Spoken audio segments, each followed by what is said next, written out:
তুমি এইখানে আপেল বিক্রি করছো? কত করে এগুলো? 5 টাকা।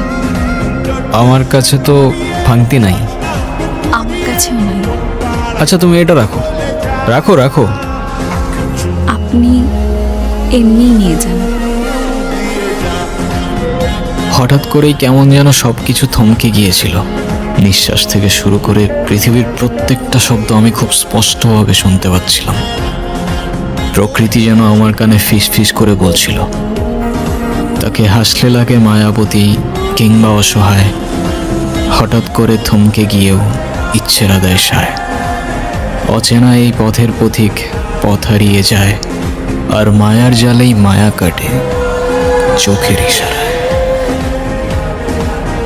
কি রে, কতক্ষণ ধরে দাঁড়া আছি এখানে? কই তোর রামু কাকা কই? রামু কাকা তো কলই ধরতেছে না। ওনার নাকি এদিকে একবার নেটওয়ার্ক পায় আবার পায় না।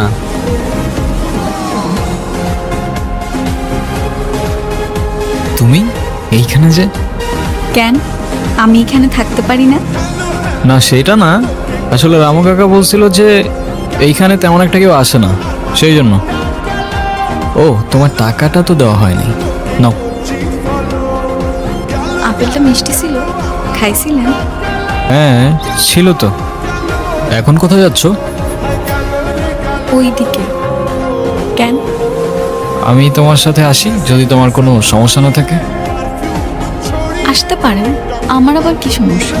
আচ্ছা চলো তাহলে। আচ্ছা তোমার বাড়ি কোথায়? ওই তো ওইদিকে। যাচ্ছ কোথায় ওইদিকে, বাড়ি কোথায় ওইদিকে, তোমার সব কিছুই কি ওইদিকে? আচ্ছা এদিকে না তেমন কেউ একটা আসে না তো, আপেল বিক্রি করো কার কাছে তুমি? যে কেনার সে ঠিকই আসে।